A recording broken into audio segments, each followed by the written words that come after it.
어, 우리가 매해 지금 10월 달에는 이 복음에 대해서 계속 말씀을 묵상하고 있습니다. 벌써 이제 5년째가 됐어요. 우리가 복음이라고 말할 때 가장 포괄적으로 복음은 뭐죠? 하나님 나라의 복음이에요. 이 세상의 나라가만 있는 것이 아니고 하나님이 통치하고 다스리는 나라가 있다. 이것이 우리에게 복된 소식이에요. 그리고 그 하나님 나라에 우리가 들어가기 위하여, 또 그 하나님 나라를 우리가 상속받기 위하여, 그 하나님 나라를 얻기 위하여 우리가 우리의 죄 문제를 해결해야만 돼요. 거룩하신 하나님 나라에 들어가기 위해서. 근데 그 죄 문제를 해결해 주신 또 복된 복음, 복된 소식이 뭐예요?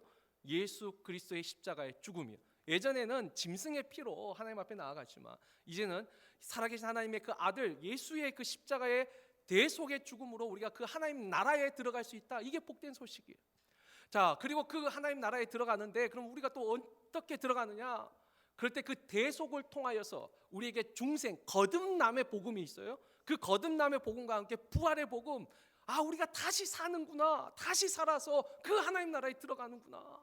이 땅에 사는 날 동안에도 하나님 나라에 우리가 들어가지만 그 영원한 하나님 나라, 완성된 하나님 나라를 우리가 부활을 통하여서, 중생을 통하여서 이 땅에 하나님 나라에 들어가고 부활을 통하여서 영원한 하나님 나라에 들어가는, 이것이 또 우리에게 복된 복음이. 그리고 그 마지막 완성된 하나님 나라에 가는 그날까지 보혜사 성령 하나님이 우리와 함께 하신다. 이것이 성령의 복음. 그래서 우리가 지금 지난 4년 동안 하나님 나라의 복음, 십자가의 복음, 부활의 복음, 성령의 복음을 우리가 말씀을 통해 묵상했습니다. 물론 거기에 이제 거듭남의 복음도 있지만 아까 부활의 복음과 같이 우리가 다루었고, 이제 이 복음이 정말 풍성한 거예요. 우리가 복음하면 십자가, 부활 이것만 아니요. 하나님의 복음은 정말 풍성한 거예요. 이 풍성함 속에 그래도 가장 중요한 뼈대가 되는 그 마지막 이제 복음이 바로 재림의 복음이에요. 주님이 다시 오신다는 거예요. 다시 오신다는 것이 우리에게 복된 소식이에요. 하나님 나라와 십자가와 부활과 성령과 이 재림의 복음이 이 복음의 풍성함의 큰 뼈대들이에요. 뼈대들.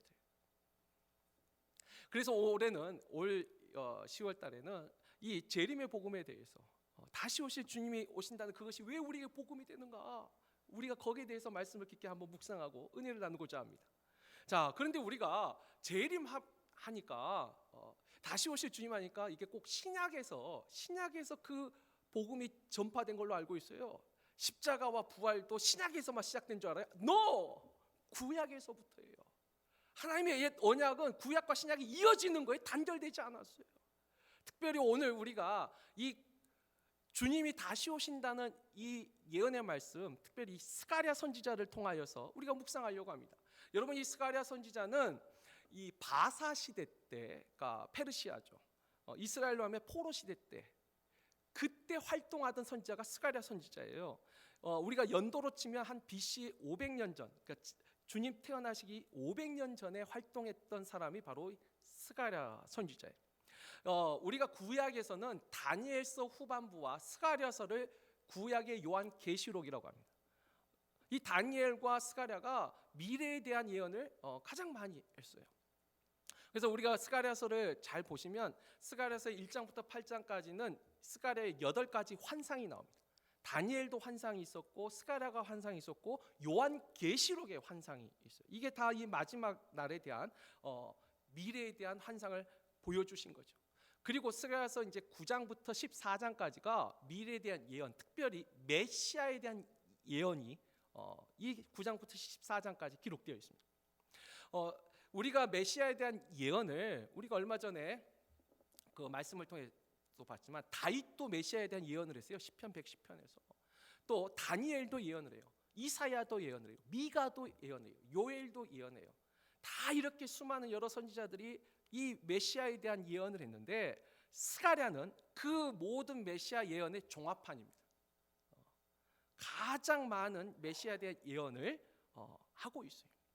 그래서 오늘 우리가 이 스가랴의 메시아에 대한 예언 중에서 또 이제 9장부터 11장까지가 초림, 처음 오신 메시아에 대한 예언이고 12장부터 14장이 재림에 대한 예언인데 우리가 이 10월 달에는 이 재림에 대한 예언에 먼저 스가랴를 통해서 한번 말씀을 묵상할 것입니다. 자, 근데 이 재림에 대한 예언을 묵상하기 위해서 먼저 그가 했던 그 초림에 대한 예언을 간단하게 한번 정리를 하고 좀 가는 것이 우리가 앞으로 들을 말씀을 이해하는데 도움이 될 것 같아요. 자, 먼저 우리 스가랴 9장 9절에서 10절 말씀 한번 다 같이 읽어보겠습니다. 다 같이 읽겠습니다. 시온에 따라 크게 기뻐할지어다, 예루살렘에 따라 즐거이 부를지어다. 보라, 내 왕이 내게 임하시나니 그는 공의로우시며 구원을 베푸시며 겸손하여서 나귀를 타시나니 나귀의 작은 것 곧 나귀 새끼니라. 내가 에브라임의 병거와 예루살렘의 말을 끊고 전쟁하는 활도 끊으리니 그가 이방 사람에게 화평을 전할 것이요 그의 통치는 바다에서 바다까지 이르고 유브라데 강에서 땅 끝까지 이르리라. 아멘. 제가 잠깐 하나 빼먹었는데 이 스가랴 선지자가 언제 활동하던 선지자라고요? 포로 시대, 바사가 통치하던 시대. 그래서 이 스가랴가 활동할 때가 뭐냐면 성전을 건축하다가 중단하던 시대에 학계 스가랴 말라기 하잖아요. 그때 학계하고 같이 활동하던 동시대 사람이에요. 근데 학계는 현재의 소망, 현재의 하나님의 은혜로 너희가 힘을 내서 하나님이 저는 건축하자 했고, 스가랴는 미래에 대한 예언. 그러니까 하나님이 같은 시대에 다른 선지자를 통해서 각각 똑같은 메시지지만 다른 면에서 그게 하나님의 풍성함이죠. 이 스가랴를 사용하셨어요. 자, 근데 아무튼 이 스가랴가 지금 포로 시대 때 얼마나 힘이 들어요. 힘이 들으니까 성전 건축 재건하다가 멈췄죠. 중단했죠. 살기가 너무 힘들어요. 그 힘든 이 이스라엘 백성에게 메시아가 온다. 너희를 다스릴 진정한 의로운 왕이 오신다. 지금 예언하고 있어요. 자, 그런데 우리가 9장에 지금 우리가 전체 읽어야지만 2절 읽었지만 거기 익숙한 9절이 나오죠. 그 왕이 오는데 그 왕은 무엇을 타고 오세요? 나귀 새끼를 타고 와요. 우리가 뭐 잘 알고 있잖아요. 예수님이 나귀 새끼 타듯이 그 예언이 성취되는데, 자, 스가랴가 말한 게 뭐냐면 우리가 기다리는 그 메시아는 이방의 정복자처럼 말을 타고 들어오는 개선장군이 아니고 나귀, 그것도 새끼를 타고 오는 겸손한 낮은 모습으로 오시는 메시아예요. 그리고 유대인들이 그 당시도 그렇고 주님이 태어나셨던 그 당시에도 유대인들이 기다렸던 메시아는 어떤 메시아예요? 지금 주님 당시에는 로마로부터 통치를 받잖아요. 그러니까 그 로마로부터 우리를 해방시켜주고 구원해주는 정치적 메시아를 기다리고 있었어요. 자, 그런데 스가랴가 예언한 이 메시아는 나귀 새끼를 타고 왔을 뿐만 아니라 이방에게도 화평을 전하는, 이방과 전쟁을 통해서 이방을 통치하는 왕이 아니라, 정복하는 왕이 아니라 이방에 오히려 화평을 전하는 평강의 왕으로 오신다. 스가랴가 초림 때 예언한 거예요. 자, 그리고 두 번째 이제 10장에 가보시면 10장 우리 8절과 9절 말씀 다 같이 읽습니다. 내가 그들을 향하여 휘파람을 불어 그들을 모을 것은 내가 그들을 구속하였음이라. 그들이 전에 번성하던 것 같이 번성하리라. 내가 그들을 여러 백성들 가운데 흩으려니와 그들이 먼 곳에서 나를 기억하고 그들이 살아서 그들의 자녀들과 함께 돌아올지라. 아멘. 그 의로운 왕이 나귀 새끼를 타고 와가지고 하시는 일이 뭐냐면 흩어진 주의 자녀들을 모으시는 거예요. 근데 흩어진 자녀들을 모을 때 어떻게 물어요? 휘파람으로. 이 휘파람은 입으로 내는 소리를 휘파람이에요. 근데 그거 아세요? 처음 초림 때 오신 주님은 휘파람으로 백성을 모아요. 재림 때 오시는 주님은요, 나팔 소리로 택하신 백성을 모읍니다. 이게 초림과 재림의 차이점이에요. 초림 때 주님은 어찌 보면 조용하게 아주 작은 겨자씨만한 일을 하시는 거예요. 근데 이것이 자라나서 퍼져서 큰 나무가 되고 모든 새들이 와서 깃들이는 큰 나무가 되고 마지막 날에는 나팔 소리로 불러 모으는 거예요. 나팔 소리로. 그래서 초림 때는 휘파람으로 그 택한 자녀들을 모으세요. 그리고 어떻게 중요한 단어인데 구속하였어요. 이 구속, 파다라는 단어가 값을 치르고 건져내다. 그러니까 이 9장에서는 메시아가 어떻게 오는지를 예언했고 10장에서는 그 메시아가 와서 하는 일, 사역에 대해서 이야기하는 거예요. 어떤 일을 하세요? 값을 치르고 구속하셔서 택한 백성들을 모으시는 일을 하는 거예요. 이게 의로운 왕이에요. 메시아예요. 우리가 기다리는 메시아예요. 11장에는 11장 우리 12절과 13절 말씀 또 같이 읽습니다. 내가 그들에게 이르되 너희가 좋게 여기거든 내 품삯을 내게 주고 그렇지 아니하거든 그만두라. 그들이 곧 은 30개를 달아서 내 품삯을 삼은지라. 여호와께서 내게 이르시되 그들이 나를 헤아린 바 그 삭을 토기장에게 던지라 하시기로 내가 곧 아멘. 여기서도 우리가 좀 익숙한 그 말들이 나오죠. 은 30. 이게 뭐냐면 아까 그 메시아가 왔어요. 값을 치르고 모았어요. 그런데 이 양떼가 목자를 싫어하는 거예요. 이 불쌍한 양떼를 은총과 연합이란 막대기를 가지고 이 양을 모으고 양을 쳤는데 이 양떼가 목자를 거부하는 거예요. 그러니까 이 목자가 떠나면서 하는 말이 뭐냐면 너희가 나에게 품삯을 계산해라. 그랬더니 그들이 은 30개를 달아주었어요. 그들이 나를 헤아린 바 양이 목자를 헤아린 거예요. 목자를 헤아린 거예요. 너는 우리가 기다리는 목자가 아니라는 거예요. 그래서 어떻게 해요? 쫓아내는 거예요. 이 환상회에서는 쫓아냈지만 실제 성취는 그 목자를 죽였죠.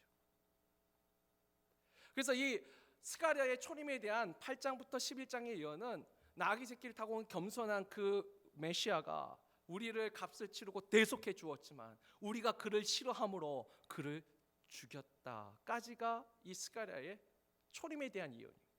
우리가 또 나중에 기회가 되면 이 각각을 좀 깊게 한번 묵상하지만 이게 전체적인 요약이에요. 자, 이와 같이 초림에 대한 예언이 끝나고 이제 12장 오늘 우리가 이제 읽은 이제 본문으로 이제 돌아갑니다. 자, 초림에 대한 이 메시아가 있어요. 그런데 이 초림의 예언에 대해서도 유대인들이 착각과 오해를 하는 거, 일단 그걸 한번 좀 짚고 가야겠네요. 여러분 잘 보시면 아까 9장에 분명히 나귀 새끼를 타고 오세요. 겸손하세요. 말을 타고 오시지 않아요. 개선 장군이 아니에요. 그리고 이방의 전쟁을 선포하는 게 아니라 화평을 전해요. 그런데 유대인들은 이 예언이 분명히 있는데도 그들이 가슴에 기억하고 간직한 예언은 뭐죠? 그 밑에 자 9장 10절을 보면은 맨 마지막 이런 말이 있죠. 9장 10절에 그의 통치는 바다에서 바다까지 이르고 유브라데 강에서 땅끝까지 이르리라. 통치한다는 거예요. 제가 좀 잘하지만 우리 아이들이 뭐 책도 열심히 읽고 잘합니다. 그런데 이제 이 저학년 때 최근에 우리 수겸이도 학교에서 그런 통지서를 받았는데 아무래도 이 영어가 뭐 집에서 우리가 한국말로 자주 해서 모르겠는데 책을 읽으면 메인 아이디어를 잘 캐치를 못한다는 거예요. 물론 이제 지금 혜빈이나 수민이처럼 잘해요 이제는. 근데 이제 처음에 글을 읽긴 있는데 메인 아이디어 진짜 중요한 걸 놓치는 거예요. 이 유대인들이 이 예언에서 핵심은 겸손히 오시고 화평을 가는 평강의 왕인데 그들이 캐치한 건 뭐죠? 통치한다는 거예요. 아니 오늘날 우리도 그렇죠. 설교를 들을 때 내가 듣고 싶은 말만 들리잖아요. 안 그래요? 내가 듣고 싶은 말, 내가 좋아하는 말만 들리는 거예요. 그러니까 이 9장에서도 진짜 메인 아이디어는 나귀 새끼를 타고 오시는 분이에요. 겸손한 분이에요. 평강의 왕인데 유대인들은 통치자를 기다려요.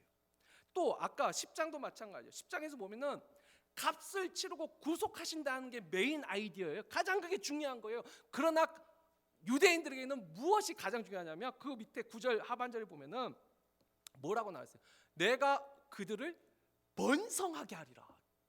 선회한 것처럼 번성이라는 단어가 더 좋은 거예요. 통치하고 번성하고. 그러니까 예수님 당시 유대인들이 기다렸던 메시아는 십자가에 매달리는 메시아가 아니에요. 고난을 참고 인내하는 메시아가 아니에요. 통치하고 우리에게 번성함을 줄 메시아예요. 그래서 다윗 시대와 같은 번성함을 줄 메시아.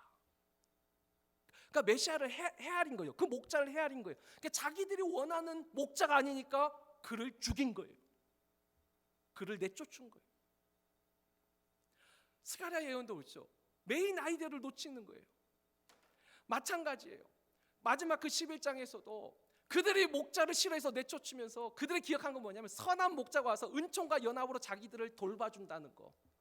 그것도 맞아요. 그 말씀이죠. 거기만 포커스가 있어요. 그들이 그 목자를 내쫓았다는 것은 인정하지 않는 거예요. 죽였다는 걸 인정하지 않아요. 이렇듯 유대인들이 스가랴가 이렇게 예언했음에도 불구하고 말씀을 들었음에도 불구하고 자기들이 듣고 싶은 말만 기억을 하니까 실제 메시아 예수가 이 땅에 왔는데도 알아보지를 못하는 거예요. 통치하는 메시아가 되어야 되고 나를 번성하게 될 메시아가 와야 되는데, 나를 돌봐줄 메시아가 되어야 되는데 와서 회개하라고 하고 고난받고 이방인의 손에서 건져내야 돼. 자기가 죽어버리고. 이 초림의 예언을 들었음에도 잘못 해석하는 거예요. 자, 이제 재림의 예언으로 가볼까요? 이 재림의 예언도 비슷한 모습이 발견돼요. 자, 오늘 이제 12장 말씀의 이제 첫 번째 1절부터 9절까지는 이 하나님의 성 예루살렘에 대한 예언이 나옵니다. 이 하나님의 성 예루살렘에 열국이, 이방 나라 열방이 예루살렘을 공격을 해요. 지금 그것을 예언했어요. 그런데 모든 이 이방이 예루살렘을 에워싸고 공격을 하지만 결국 그러나 이 예루살렘은, 자 오늘 보면 2절에 보면, 보라 내가 예루살렘으로 그 사면 모든 민족에게 취하게 하는 잔이 되게 하리니. 예루살렘을 에워쌌어요. 함락시키려고, 굴복시키려고. 그런데 예루살렘이 그들에게 취하는 잔, 그게 뭐죠? 이 사람들이 취한 거예요. 비틀거리는 거예요. 못 이기는 거예요. 예루살렘이 그들을 취하게 만들어요. 자, 3절에는 뭐라고 나요? 또 그날에는 내가 예루살렘을 모든 민족에게 무거운 돌이 되게 하리니 그것을 드는 모든 자는 크게 상할 것이라. 예루살렘을 치러 왔는데 오히려 예루살렘이 무거운 돌이 돼서 우리를, 그 열방을 눌러버리는 거예요. 지금 그 말이래요. 또 6절을 한번 볼까요? 6절에 또 그날에 내가 유대 그 지도자들을 나무 가운데 화로 같게 하고 곡식단 사이에 횃불 같게 하리니. 여러분, 나무 사이에 화로가 있어요. 불타는 화로가 있어요. 곡식단 알죠? 추수하기에서 모아놓은 곡식단 사이에 횃불이 있어요. 자, 무슨 일이 일어나죠?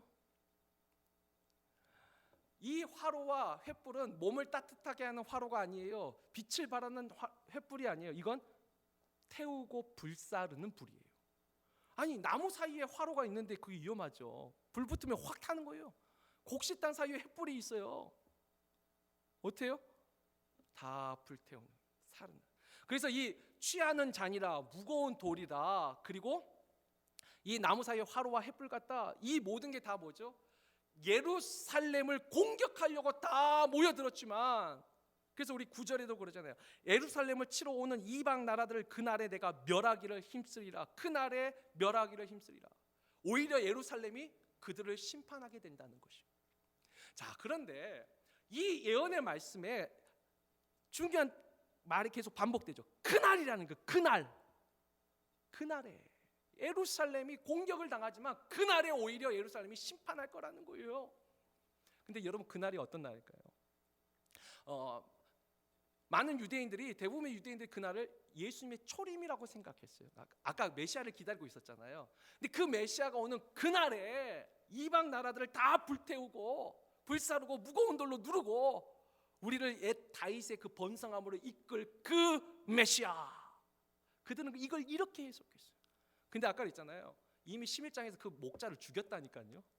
그 목자를 쫓아냈어요. 그 메시아를 쫓아냈어요. 이건 뭐죠? 그 목자가 다시 오는 재림에 대한 예언을 하고 있는 거예요. 그래서 이 당시 유대인들은 이 스가랴 12장을 초림 때 일어날 실제적인 사건, 역사적인 사건으로 이 예언을 해석했어요. 그러니까 이대로 실현되지 않는, 성취되지 않는 예수 그리스도를 메시아로 믿을 수가 없는 거예요. 지금도. 왜냐하면 지금도 이스라엘이 세상을 누르는 도루는 아니잖아요. 아주 뛰어난 민족이긴 하지만, 그러니까 아직도 그들은 메시아를 기다려요. 지금도 이 예언에 나온 메시아대로 이루어지길 기다리니까 자기 이스라엘이 미국보다 더 강한 나라가 돼야지만 이게 이루어지는 거거든요. 그러니까 아직도 메시아가 안 왔다고 생각하는 거예요. 그런데 이거 어떻게 성취되죠? 일단 주님이 이 땅에 처음 오셨을 때도 이 말씀이 부분 성취가 돼요. 그 메시아를 죽이려고 헤롯도 그 어린아이들을 다 죽였잖아요. 그리고 이 로마 사람들이 예수를 죽였잖아요. 그리고 사실 그 뒤에 살인 교사하는 진짜 나쁜 사람들은 대제사장들, 바리새인들과 서기관들이 그 예수를 어떻게든 죽이려고, 어떻게든 내쫓으려고 했었잖아요. 그런데 어떻게 했어요? 도리어 그들이 취했어요. 그들이 눌렸어요. 하나님의 나라가, 여러분 이 예루살렘은요 곧 하나님이 거주하는 곳이에요. 하나님의 그 말씀을 누르려고 공격하지만 이길 수 없다라는 거예요. 사실 이것은 뭐죠? 초림 때는 영적인 승리로 이루어졌어요. 영적으로 이루어졌어요. 그리고요 아까 말했죠, 그날도 두 가지 의미가 있어요. 예전에 제가 한번 말씀드렸어요. 우리가 믿음 생활하면서 말세에 종말에 주님 다시 오시는 그날 우리가 기다리지 않습니까? 근데 이 말세에도 두 가지 의미가 있어요. 하나는 주님이 진짜 오시는 the day, the last day, 그 날, 특정한 날이 있어요. 그게 말세. 그러나 말세의 더 많은 뜻은 뭐냐면 기간이에요. 피리어드예요. 주님이 이 땅에 오시고 부활 승천하셨어요. 하늘 올라가셨어요. 그리고 그 후로부터 다시 오신다고 약속하신 그때까지가 다 말세예요. 그래서 우리가 재림의 복음하면 the day, the last day에 대한 복음이 재림의 복음이라고 생각하는데 아니요. 그것을 포함하지만 지금 우리가 살고 있는 이 시대도 재림의 복음 속에 있어요. 성령의 복음이 재림의 복음 속에 포함이 돼요.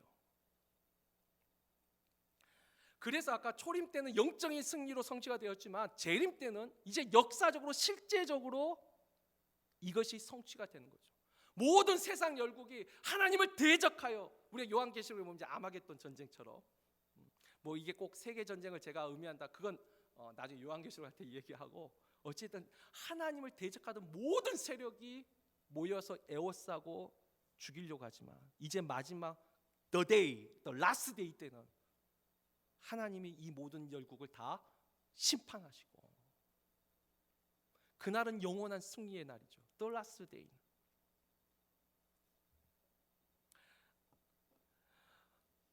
여러분 이 기간, 지금 이 스가랴의 12장에는 The last day도 포함하지만 다시 그 쫓겨난 목자, 그러니까 죽임당한 목자가 다시 오는 그날까지 기간을 의미해요.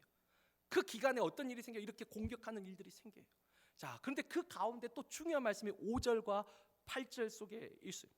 자, 5절에 보면은 유다의 우두머리들이 마음속에 이르기를 예루살렘 주민이 그들의 하나님 만군의 여호와로 말미암아 힘을 얻었다 할지라. 만군의 여호와로 말미암아 힘을 얻었다. 또 8절에 내가 그날에 여호와가 예루살렘 주민을 보호하리니. 이게 뭐예요? 아까 다 에워쌌어요. 그 예루살렘, 하나님의 하나님이 거하는 성이 예루살렘이고 그곳에 사는 사람이 예루살렘 주민들이 고 하나님의 백성들이고, 오늘 신약의 우리의 표현으로 이게 교회고, 또 이 하나님의 이 선한 목자를 다 죽이려고 에워싸고 쫓아내려고 몰아내려고 했는데, 근데 어쨌든 여러분 승리는 알고 있지만 그 과정은 어떻게 쉬울까요? 어려울까요? 어렵죠. 이게 이제 다음 주에 볼 이제 13장의 예언속에 나와요. 그리고 14장이 이제 마지막에 이 최후의 승리의 이야기가 예언되어 있는데 힘든 과정이에요. 그때 그 시기에 어떻게 해요? 하나님의 택한 자들을 보호하신다는 거예요. 하나님이 택한 자들을 그 시기에 보호하신다는 거예요.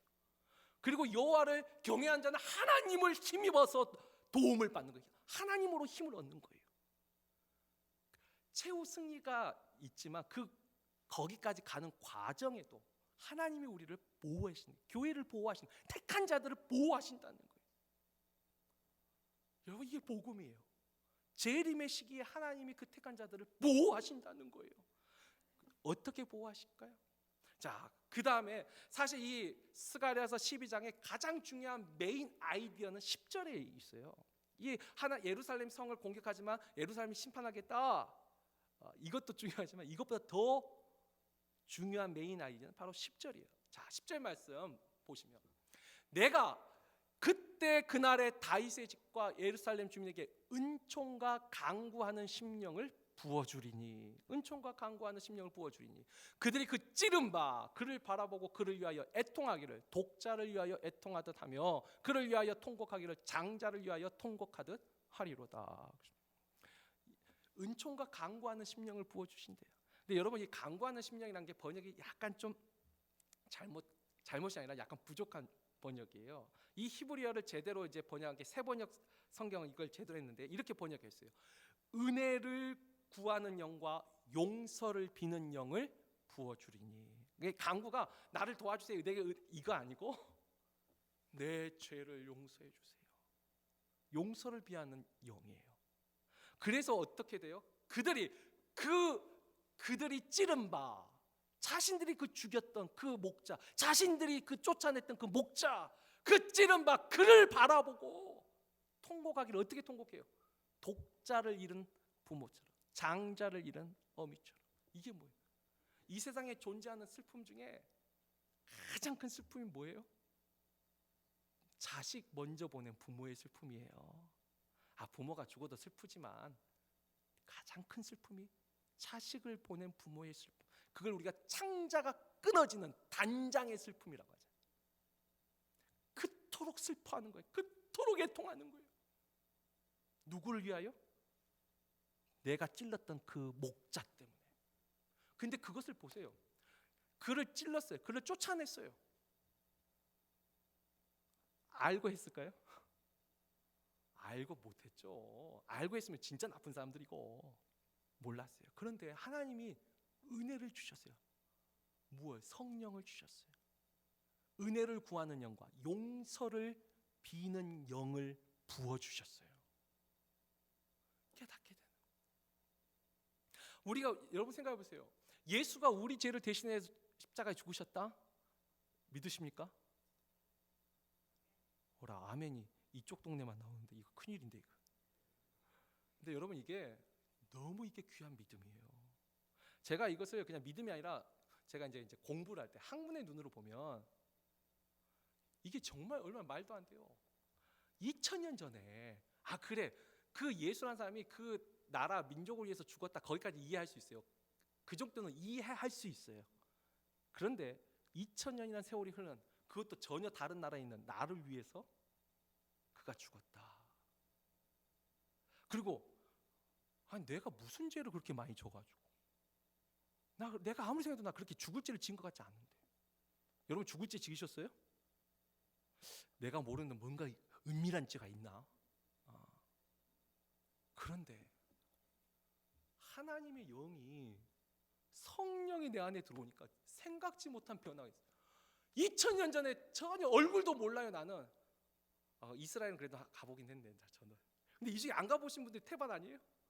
가보지도 못한 나라에 얼굴도 모르는 그 예수가 나 때문에 죽었다는 그 말, 지식으로 나 알겠는데, 그래서 뭐 이해는 안 되지만, 근데 어느 날 가슴에 애통하며 내가 정말 죄인이구나 고백이 되는 거예요. 여러분, 그게 은혜예요. 교회를 10년 20년 다녔어도 진짜 애통하는 회개의 눈물을 안 흘려본 분들이 오늘날 한국교회에 너무 많아졌어요. 자기 죄 때문에 눈물이 흐르지 않아요. 어느 순간 바리새인처럼 자신의 의만 나타내고 있더라는 거예요. 회개의 눈물이, 회개하는 그 영이. 그런데 하나님이 뭐냐면 내가 그 영을 부어주리니. 여러분, 내 안에 하나님의 은혜를 구하고 하나님 앞에 회개하고 용서하는 영이 있다면 내 안에 성령이 지금 계신 거예요. 여러분, 그게 얼마나 큰 은혜. 그렇게 해서 하나님이 보호해 주세요. 그렇게 해서 힘을 주세요. 은혜를 주셔서 도와주시는 거예요. 그리고 또 하나, 그들이 이렇게 회개할 때 어떤 특징이 있느냐, 이게 이제 그 12절부터 14절이에요. 여러분 12절 14절 보면은 뭐 계속 이렇게 나오는데, 온 땅 각 족속이 따로 애통하되 다윗의 족속이 따로 하고 그들의 아내들이 따로 하고 나단의 족속이 따로 하고 그들의 아내들이 따로 하고 쭉 따로 하고. 가장 중요한 메인 월드가 뭐냐면 각기 따로 하고예요. 여기 보면 뭐 나단이든 다윗이든 시므온이든 레위든 중요한 건 14절에 모든 남은 족속이 다 이스라엘의 모든 지파도 아니고 족속이 다 따로 하나님께 회개하더라는 거예요. 그리고 또 하나, 여러분 이 이스라엘에서는 창조주 하나님을 믿기 때문에 부부는 한 몸이에요. 그렇죠? 아니에요? 아니, 창조주 하나님의 창세기 가장 기본이 부부가 한 몸이에요. 한 몸인데도 그 한 몸인 부부조차도 각각 따로 회개하더라는 거예요. 각각 자기 죄로 회개하더라는 거예요. 그러니까 우리가 예수를 보면서 인류의 죄를 위하여 돌아가신 주님, 그 죄를 용서해 주옵소서, 이 회개가 아니고 나예요. 그냥 나 같은 죄인 살려주신 주님, 각각 따로 하는 거예요. 내 부모가 예수 믿었다고 해서 내 자녀가 예수 믿는 것이 아니더라는 거예요. 각각 따로 성령이 역사할 때 각각 따로 회개한다는 거예요. 여러분 이게 초림 때의 역사가 아니고 이미 그 목자를 쫓아냈잖아요. 죽였어요. 근데 그 다음에 일어날 예언이에요. 이게 재림에 대한 특별히 이 기간에 대한 The Last Day는 이제 14장에 우리가 2주 뒤에 보겠지만 기간에 있어서 일어날 예언이에요. 이 재림의 복음. 그래서 우리가 복음이라 할 때 그 복음이 뭐예요? 아까 최후에 우리는 승리자가 된다, 하나님이 보호하신다, 이것도 복음이고, 또 그 기간 동안 하나님 우리에게 은혜를 구하는 심령, 용서를 구하는 심령, 그 영을 우리에게 부어주심으로 우리가 그 은혜의 보좌 앞에 때를 따라 돕는 은혜를 구하게 하여 담대히 나갈 수 있는, 그게 복음이에요. 주님이 다시 오실 때까지 우리를 내버려 두신 게 아니고 지키신다는 거예요. 보호하신다. 이 성령의 은혜 시대가 재림의 복음의 복된 소식이에요. 우리가 그렇잖아요. 저 사람 죄를 많이 졌으니까 저 사람 때문에 죽으신 거야. 바리새인들처럼 나는 저 세리와가 달라서, 난 저 여자와 달라서. 그런데 아니요. 하나님이 은혜 주면 내 죄로 울어요. 내가 죄인이에요. 내가 죄인. 사도 바울처럼 내가 죄인 중에 괴수라. 성령이 역사할 때만 일어나는 일들이에요. 이제 말씀을 맺습니다. 이 스가랴의 재림 예언은 그 목자가 떠난 후의 사건부터 예언이 됩니다. 특별히 이것은 성령의 은혜 시대를 예언하고 있습니다. 하나님이 우리에게 영을 부어주심으로, 그리고 모든 이 세상에 하나님을 대적하는 자들이 예루살렘을 에워싸고, 그러니까 하나님을 믿는 백성들을 에워싸고 하나님의 그 교회를 에워싸고 무너뜨리려고 공격하고 치러 오지만 하나님이 오히려 그들을 취하게 만드시고 오히려 그들에게 무거운 돌로 짐지운 자가 되게 하시고 그들이 불 붙는 하나님의 심판 앞에 사라질 것이다. 그리고 그 가운데 하나님의 백성들을 보호하시고 지키시고 함께 하신다. 여러분, 이 스가랴 때 아까 또 다시 말씀드립니다. 주님이 태어나시기 전 벌써 500년 전부터 초림뿐만 아니라 재림까지 하나님은 선지자를 통해서 말씀해 주셨어요. 단지 예수님이 오시기 전이기 때문에 이 말씀이, 저도 예수님이 이 땅에 오시지 않았으면 이 스가랴 예언을 저도 보면 이게 무슨 말일까 했을 거예요. 그러나 예수님이 오심으로, 그가 나귀 새끼를 타고 들어오신 걸 봄으로, 그가 십자가에 매달리셔 죽으신 것을 봄으로, 이 예언이 바로 이 메시아 예수 그리스도를 바라보고 있는 것이구나. 아직도 많은 유대인들은 이 눈이 가려져서 이것을 인정하지는 않고 있지만 적어도 우리는 하나님의 말씀을 통해서 이 예언이 이루어졌구나, 우리 믿지 않습니까? 그러면 뭐죠? 적어도 우리 9장부터 11장까지는 말씀을 믿는 사람들이, 이제 우리는 12장부터 14장에 있는 다시 오실 그 주님, 그 예언의 말씀 동일하게 이제 가슴에 품고 우리가 이 약속 믿고 신뢰하고 의지하면서 우리를 에워싸는 그 수많은 것들 속에서도 하나님 우리를 지키신다는, 택한 자를 지키는, 요한계시록 볼 때 이마에 하나님의 인친 자, 우리는 666만 생각하는데 아니요, 666인 말고 하나님의 인이 쳐져 있어요. 하나님이 도장 찍은 그 사람들을 하나님이 지키신다. 똑같은 말씀이에요. 그 말씀 가슴에 새기고 담대하게 힘과 위로와 용기를 얻고 또 마지막 날, the last day, 그날의 승리를 소망하면서 그 영원한 하나님 나라를 소망하면서 살아가는 우리 모두가 되기를 주의 이름으로 축원합니다.